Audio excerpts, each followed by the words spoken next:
صدري ويسر لي أمري واحلل عقدة من لساني يفقهوا قولي رب يسر ولا تعسر وتمم بالخير.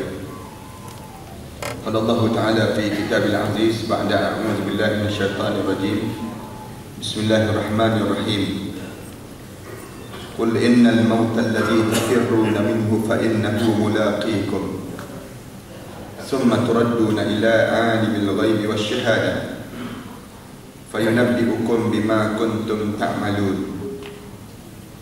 Katakanlah wahai Muhammad, kalaulah sekiranya mereka cuba untuk melarikan daripada kematian, fa innahu mulaqikum, sesungguhnya kematian itu akan mendatangi pada kamu. Summa turadduna ila alimil ghaibi wasyahadah, kemudian kamu akan dikembalikan pada alam ghaib dan juga alam penyaksian. Fayunabbi'ukum bima kuntum ta'malun, di waktu itu kamu akan didedahkan kembali setiap amalan-amalan yang kamu kerjakan di atas dunia ini.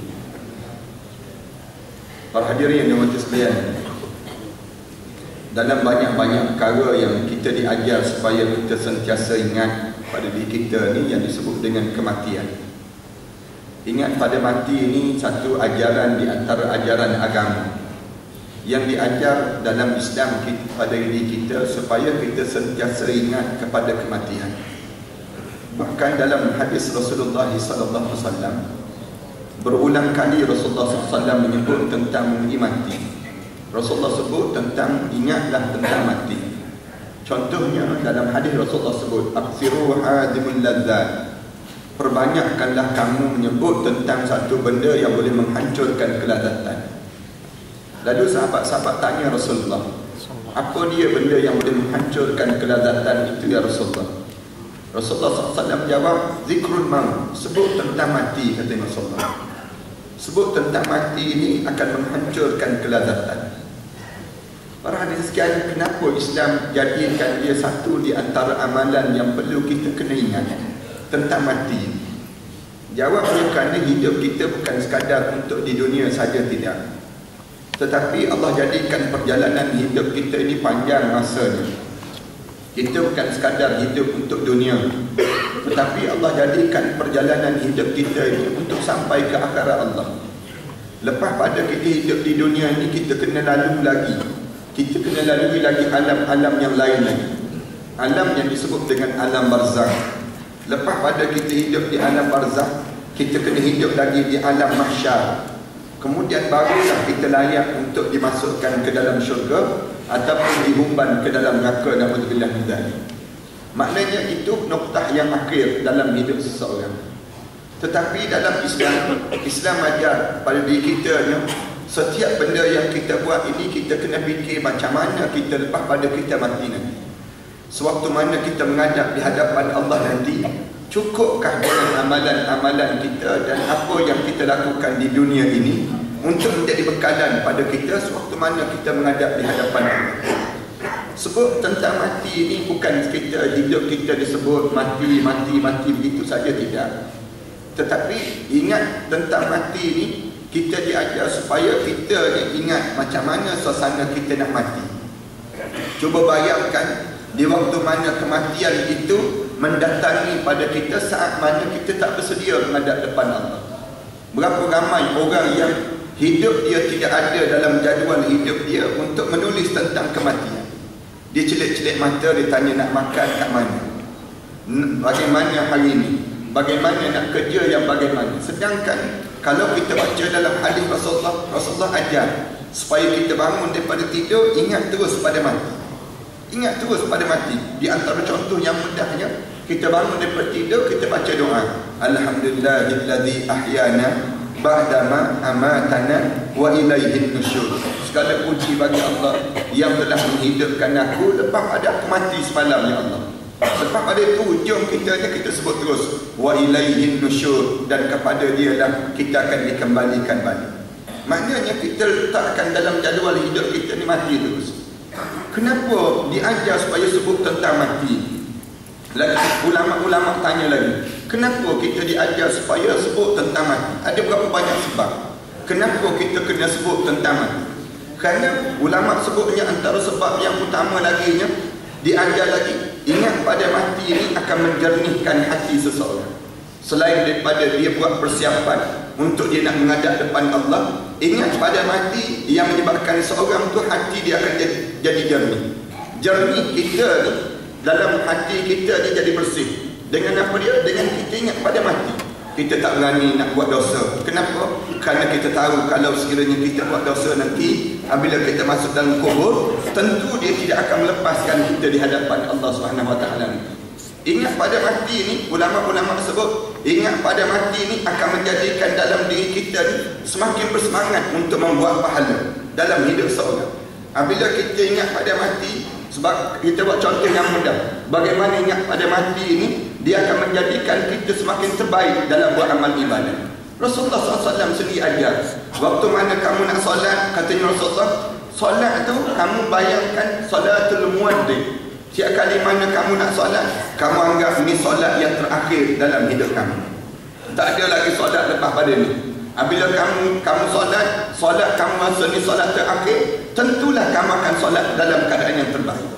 Dengan cara demikian, diri kamu ni akan lebih tersusun, diri kita ni akan lebih bersiap untuk kita nak menghadap di hadapan Allah SWT.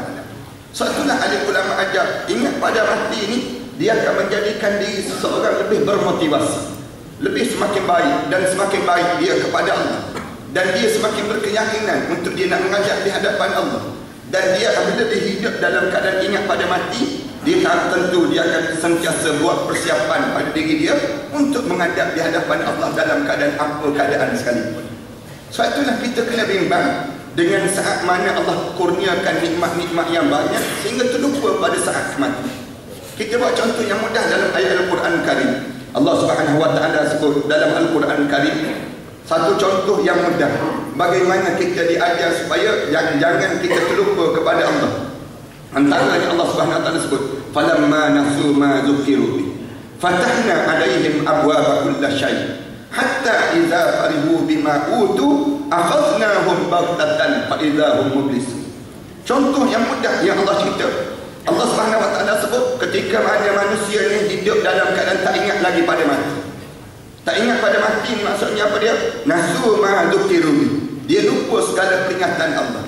Dia tak peduli lagi tentang halal haram, tak peduli lagi tentang solat, tak peduli lagi tentang aurat, tak peduli lagi tentang syariat. Dalam hidup dia ni, dia dah mula lupa pada perintah Allah. Apabila dia dah mula lupa pada perintah Allah, falamma nasu ma dzukiru bi, mereka dah mula lupa segala ajaran-ajaran yang diajar oleh Allah pada mereka ini.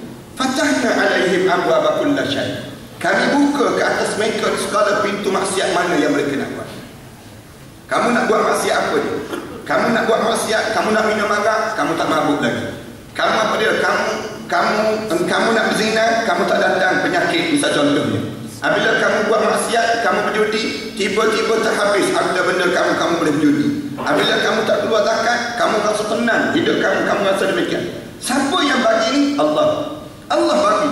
Allah buka dia buat maksiat ini. Sampai peringkat mana? Falamma nasu ma dzukiru bi fatahna alaihim abwaaba kulli syai. Allah buka segala pintu maksiat yang dia nak buat itu semua. Sampai bila? Hatta farihu bima utu. Sehingga mereka memuncak rasa gembira dengan apa yang mereka buat maksiat tersebut. Akhadnahum baghtatan. Kami mula cabut mereka tersebut, cabut nyawa mereka dalam keadaan baghtatan, dalam keadaan mengejut pada mereka. Mati dalam keadaan mengejut. Berapa ramai kan orang kita yang mati dalam keadaan mengejut, mati dalam keadaan dia tak boleh baca Quran, dia mati dalam keadaan dia tak jaga solat, dia mati dalam keadaan dia tak tutup aurat, dia mati dalam keadaan dia buat maksiat, mati dalam keadaan yang dia tak bersedia menghadap kepada Allah. Agak-agak orang yang macam ni, dia mati tersebut lepas ke dia menghadap kepada Allah Subhanahu Wa Taala? Tentu dia tak lepas. Satu nak apabila disebut pada Rasulullah sallallahu alaihi wasallam turun ayat cerita tentang neraka Jahannam ini, laha sab'atu abwaab jahannam. Bagi neraka Jahannam ni, neraka ini ada lebih kurang 7 pintu. Apabila turun saja ayat tersebut, Rasulullah sallallahu alaihi wasallam terus tanya malaikat Jibril. Tanya malaikat Jibril, ya Jibril, wahai Jibril, Neraka Jahannam itu, neraka itu ada 7 pintu. Pintu-pintu yang ada tersebut, pintu yang bagaimana wahai Jibril? Jibril pun jawab terus, pintu yang pertama ya Rasulullah, pintu yang pertama yang paling dasar sekali, neraka ni katanya mereka Jibril, itulah milik orang munafik. Milik orang yang munafik, innal munafiqina fid darkil asfali minan nar. Orang munafik ni tempatnya di dasar api neraka. Kemudian pintu yang kedua, malaikat Jibril sebut lagi, pintu yang kedua milik orang Yahudi. Kemudian disebut, kemudian pintu yang ketiga disebut sampai yang keenam, Rasulullah SAW diceritakan oleh malaikat Jibril. Terus malaikat Jibril terdiam. Malaikat Jibril terdiam terus. Apabila malaikat Jibril terdiam, Rasulullah tanya terus malaikat Jibril, ya Jibril, yang ketujuh, yang kamu sebut 6 sampai 6, yang ketujuh kenapa kamu tak cerita? Lalu malaikat Jibril memandang Rasulullah. Malaikat Jibril kata kepada ya Rasulullah, yang ketujuh itu milik umat kamu yang mati dalam keadaan melakukan dosa besar, dalam keadaan dia tak bersedia menghadap depan Allah SWT. Rasulullah dengar saja begitu. Rasulullah dengar saja ayat yang disebut oleh malaikat Jibril tadi. Terus pingsan Rasulullah. Pingsan Rasulullah. Rasulullah pingsan ini dengar bagaimana ada umat aku yang dia mati dalam keadaan dia buat dosa. Mati dalam keadaan dia tak sempat nak bertaubat pada Allah. Mati dalam keadaan tak sempat nak bertaubat pada Allah ni. Dia mati dalam keadaan demikian. Rasulullah sedar kembali. Rasulullah menangis teresa-esa. Rasulullah SAW menangis teresa-esa. Rasulullah tanya, ya Jibril, adakah di kalangan umat aku ni yang mati begitu ya Jibril? Lalu katanya malaikat Jibril, dia ada ya Rasulullah. Dia di kalangan umat kami, dia mati dalam keadaan dia dilekakan oleh Allah, dalam keadaan hidup dia terleka dengan apa dia, kegembiraan. Dia tak bersedia untuk saat kematian pada mereka ini. Sebab itulah turun ayat Quran Karim. Kita buat contoh, anak nak sebut tentang bagaimana pentingnya hidup kita ni kena ingat pada kematian. Ingat pada mati ni mesti dijadikan satu jadual. Turun ayat Al-Quran Karim. Allah cerita tentang ini, ingat pada mati ni. Ada orang yang waktu mana dekat dengan kematian dia terus tengok malaikat Jibril, malaikat maut datang nak cabut nyawa. Dia kata apa dia pada malaikat maut tersebut? Dia sebut terus pada malaikat maut, wahai malaikat maut, tolong sebut pada Allah, laula akhartani ila ajalin qarib. Boleh tak bagi tahu pada Allah, boleh tangguh dulu kematian ini. Jangan bagi mati lagi wahai Jibril, wahai malaikat maut. Jangan cabut lagi saat ini. Mana saat ini, saat yang dalam keadaan Rasulullah SAW sebut, tak adalah saat yang paling kelam kabut seseorang itu saat kematian lah. Masa yang jauh lebih kelam kabut dia berbanding daripada kelam kabutnya dia di atas dunia. Hidup di atas dunia di kelam kabut, ya kelam kabut. Tapi dekat dengan mati jauh lebih kelam kabut lagi. Kelam kabut kenapa? Nak tinggal dunia, satu. Yang kedua, kemudian nak berhadapan dengan malaikat ini sendiri. Kemudian yang ketiga, ni saat bagaimana di hadapan ini. 3 benda yang nak kita lalui dalam masa serentak, berfikir di saat itu. Macam mana nak tinggal suasana dunia. Kemudian bagaimana nak berhadapan saat mana datang malaikat maut ini sendiri. Kemudian bagaimana keadaan yang nak dilalui di hadapan ini. Yang menyebabkan mereka sebut terus, laula akhartani ila ajalin qarib. Boleh tak wahai malaikat Jibril, tangguh dulu, jangan wahai malaikat maut bagi tahu pada Allah, tangguh, jangan bagi mati lagi. Nak buat apa dia? Nak buat 2 benda. Fa as-saddaqa. Yang pertama nak bersedekah di jalan Allah. Yang kedua nak menjadi hamba Allah yang saleh. Lalu Allah jawab terus, wala yu'akhirallahu nafsan. Allah tak akan tangguh kematian seseorang itu iza jaa ajaluha, ketika mana sampai ajal seseorang. Wallahu khabirun bima ta'malun. Allah tahu keadaan apa yang sedang berlaku dan kalau sekiranya dilanjutkan usia dalam hidup kalian. Para hadirin sekalian, sebab itulah ulama-ulama kata di antara benda yang kita kena duduk hari-hari Jumaat gini, ingat pada mati. Ingat pada mati ni yang menyebabkan keuntungan bagi orang yang bersedia. Orang yang bersedia dengan mati ini, yang dia akan buat persiapan amalan-amalan, dia dah bersedekah. Kemudian jasad, harta benda dia telah tahu dah di mana posisi yang dia telah sumbangkan, di mana telah diletakkan pada tempat yang betul. Kemudian dia telah gunakan seluruh tenaga dia untuk ketaatan pada perintah Allah, sehingga waktu mana dia dekat dengan mati, dekat dengan kematian dia, turun terus malaikat-malaikat. Orang yang beriman pada Allah. Baca lagi dalam Al-Quran kali. Orang yang beriman pada Allah, saat dekat dengan kematian dia, turun malaikat. Turun malaikat ni akan sebut apa dia? Tatanazzalu alaihimul malaikah. Turun ke atas innal ladzina amanu summa istaqamu tatanazzalu alaihimul malaikah. Sesungguhnya orang yang beriman pada Allah, kemudian dia boleh istiqamah dengan agama, turun malaikat-malaikat pada diri dia saat dekat mati. Malaikat ni Rasulullah SAW sebut menyamar menjadi arwah ayah, menyamar menjadi arwah ibu. Di waktu mana kelam kabut syaitan menyamar menjadi arwah ayah, kemudian dalam keadaan yang menyamar menjadi arwah ibu ni, dalam keadaan demikian kita boleh kenal ni malaikat, ni yang ni syaitan. Di saat itu kelam kabut sebab malaikat akan sebut apa dia saat ini? Mereka kata, Allah takhafu, kamu jangan takut ya. Kamu jangan takut. Allah takhafu wala tahzanu, kamu jangan bimbang wahai hamba Allah. Oleh kerana kamu ni akan dihadapkan di hadapan Allah sekejap lagi, kamu jangan berdebar, jangan kamu rasa bimbang. Allah takhafu wala tahzanu wa abshiru bil jannati allati kuntum tu'adun. Kabar gembira kepada kamu syurga Allah yang telah tersedia untuk diri kamu dengan apa yang telah dijanjikan oleh Allah pada diri kamu ini sendiri. Yang menyebabkan mulut dia boleh sebut terus la ilaha illallah Muhammadur Rasulullah. Para hadis kan senang ke nak sebut la ilaha illallah Muhammadur Rasulullah, itu susah. Menjadi sukar. Dia bukan sekadar untuk orang datang saja, itu saja tidak. Bukan sekadar untuk orang tolong susun untuk diri kita, tidak. Tetapi dia berdasar pada amalan yang kita hidup ini. Apabila amalan kita hidup ini, kita dah sentiasa buat persiapan saat kematian. Kita sentiasa duduk dalam keadaan kita fikir tentang bagaimana kematian. Kalau tuan-tuan ada masa, tuan-tuan baca sikit kitab-kitab yang dikarang oleh para alim ulama. Banyak kitab-kitab para alim ulama. Di antara contoh kitab yang dikarang oleh Imam Qurtubi rahimahullah. Dan dalam kitab itu cerita tentang tazkirah fi ahwal al-maut. Cerita tentang bagaimana keadaan kematian itu. Kalau orang sekarang baca buku yang lebih nipis lagi, kitab yang nipis lagi, baca yang dikarang oleh Imam Ghazali rahimahullah di sebalik tabir kematian. Kemudian kalau nak rasa yang pertengahan sikit, baca yang dikarang oleh Imam As-Suyuti rahimahullah. Kitab Imam As-Suyuti rahimahullah, dia cerita mengenai apa dia? Ziarah ke alam barzakh. Bagaimana suasana kita nak menghadap di hadapan Allah. Waktu mana kita nak menghadap di hadapan Allah Subhanahu Wa Taala, kamu cuba pandang dan cuba kamu lihat metod yang bagaimana yang Allah jadikan pada seorang waktu mana dekat dengan kematian seseorang ini sendiri. Kerana keadaan itu akan berlaku dalam hidup setiap mukmin. Kamu letaklah jawatan apa pun kamu, kamu duduklah di posisi mana pun kamu, bagaimanapun kaya harta benda kamu, ni mati ini akan berlaku. Mati ini akan berlaku dalam hidup kalian.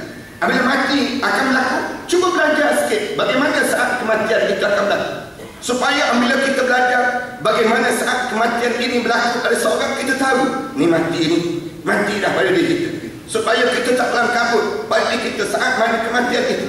Kerana ramai mana orang yang dekat nak mati itu, orang yang tak bersedia dan dia tak belajar, dia tak terasa yang kematian itu sudah datang. Anda buat contoh yang mudah. Bagaimana orang yang tak sedar yang dia akan mati, dia dah tengok dah telapak kaki dia dah turun. Dia dah nampak dah telapak kaki dia dah turun dah. Waktu mana mata dia telah dibuka hijab, mata telah dibuka hijab, nampak dah malaikat turun. Malaikat turun nak cabut nyawa dia. Dia dah dengar dah malaikat yang sebut, wahai anak Adam, aku cari sedikit air untuk kamu telan, sudah tidak ada. Aku cari selangkah untuk kamu melangkah, sudah tidak ada. Aku sudah cari harta benda untuk kamu simpan, sudah tidak ada. Wahai roh, sila keluar daripada jasad ini. Sebab keluar daripada jasad ini, dia dah nampak dah, tapi dia tak yakin lagi. Tak mati. Dia tak yakin yang dia mati. Malaikat dah masuk dah. Malaikat tu dah masuk dalam tubuh dia. Dalam keadaan dah malaikat masuk ujung kaki tu, dah rasa dah sakit yang amat sangat. Waktu mana dia tarik di ujung kaki tu, dia kata tak mati lagi. Tak mati lagi. Dia tengok dalam keadaan dia tak bersedia lagi untuk kematian ini. Dah telapak kaki dah turun dah. Telapak kaki dah menunjuk dah sakit. Sakit ke kematian dia sangat sebab sakit. Dalam hadis Rasulullah SAW sebut, waktu mana ditanya oleh Ka'ab bin Malik radhiyallahu anhu, ditanya oleh Sayyidina Umar Al-Khattab. Umar tanya pada Ka'ab bin Malik, macam mana sakit kematian ni wahai Ka'ab? Katanya Ka'ab, aku mendengar Rasulullah SAW cerita sakitnya kematian ini, kadang mana roh itu nak dicabut daripada jasad seseorang ini, Katanya Ka'ab, bagaikan satu pokok yang penuh dengan duri-duri, dimasukkan dan dirobekkan dalam perut ini, dimasukkan dalam perut, kemudian ditarik dengan wire yang ditarik dengan tangan yang lengan yang besar. Katanya Ka'ab bagaimana? Ditarik dengan lengan yang besar daripada dalam tubuh badan ini, kemudian tersangkut habis duri-duri itu pada urat-urat dalam perut ini. Tersangkut semua urat-urat dalam perut ini, kemudian tarik naik. Betul yang disebut oleh Imam Ghazali dalam kitab dia. Imam Ghazali kata, kalau mana kematian itu dah sampai pada anak Adam ini, waktu mana roh ini mula tarik sampai di pinggang dia, naik telur-telur zakar daripada kemaluan lelaki itu naik sampai ke atas, naik sampai ke atas. Kemudian urat perut ini naik sampai ke atas ini, naik sampai ke atas ini, bunyi dia tak bunyi, putus urat-urat dalam tubuh badan dia ini yang melekat habis. Katanya Ka'ab bin Malik, bagaikan tangan yang besar yang masuk dengan penuh duri, tarik keluar dan direntak keluar. Waktu mana tarik ini, dia teragak-agak, mati ke tak mati, mati ke tak mati lagi. Orang yang tak bersedia, tak ada ilmu saat kematian. Apabila tak ada ilmu saat kematian, sampai di pinggang tu dia kata tak lagi, tak lagi. Apabila tarik lagi sampai di halqum dia dan naik sampai di halqum, lalu dia sebut apa dia sebut dalam Al-Quran Karim, dia sebut gambaran bagaimana dia ni sampai di halqum. Dia jawab terus, qala inni tubtul an wa laysat at-taubatu lil ladzina ya'maluna as-sayyi'at hatta idza hadara ahadakumul maut qala inni tubtul an. Waktu mana sampai di halqum tu, roh sampai di halqum, dia sebut terus, inni tubtul an. Sekarang aku taubatlah ya Allah, taubatlah ya Allah. Baru nak taubat, Allah kata dia, walaisatit taubatu lil ladzina ya'maluna as-sayyi'at hatta idza hadara ahadakumul maut qala inni tubtul an. Aku tak terima dah taubat. Allah kata walaisatit taubah, tak dianggap taubat lagi dalam hidup kalian. Hatta waktu mana roh dia sampai di halqum, baru dia sebut inni tubtul an. Ya Allah, aku taubatlah sekarang ya Allah. Baru nak taubat. Kenapa baru nak taubat? Kerana dia tak ada ilmu terhadap kematian. Ilmu bagaimana saat kematian itu sendiri. Padahal saat kematian itu semakin dekat dalam diri dia. Saat kematian itu semakin dekat dalam diri dia tu, dia tak rasa yang dia nak menghadap depan Allah, sehingga kan dia tak bersedia untuk nak menghadap di hadapan Allah. Lalu baru dia nak sebut, sekarang saya taubatlah ya Allah. Allah kata aku tak terima dah taubat orang yang sedemikian rupa sewaktu mana dia menghadap di hadapan Allah SWT. Para sekalian, baca lagi dalam kitab-kitab yang cerita tentang kematian ini. Kematian ini, apabila sampai saat kematian yang datang seseorang ini, sampai peringkat katanya Imam Ghazali rahimahullah, nampak ni di kuku-kuku tersebut berubah dah warna coklat bagaikan tanah liat. Nak sebut gambaran bagaimana sakitnya kematian. Sakit ke tak sakit kematian ini? Katanya apabila tanya pada Rasulullah SAW, bagaimana sakit kematian ya Rasulullah? Rasulullah SAW sebut, sakit kematian ini kamu tanyalah ibu-ibu kamu yang melahirkan anak itu. Cuba tanya kepada ibu yang melahirkan anak itu, bagaimana sakit waktu mana melahirkan anak? Sakit. Ya sakit. Waktu mana sakitnya? Saat itu kata Rasulullah, itu baru 1/99 juzuk kesakitan kematian. Baru 1/99. Ada 98 lagi kesakitan kematian. Nak gambarkan tentang bagaimana sakitnya saat itu. Sakit yang demikian sehingga Aisyah radhiyallahu anha dia kata apa dia?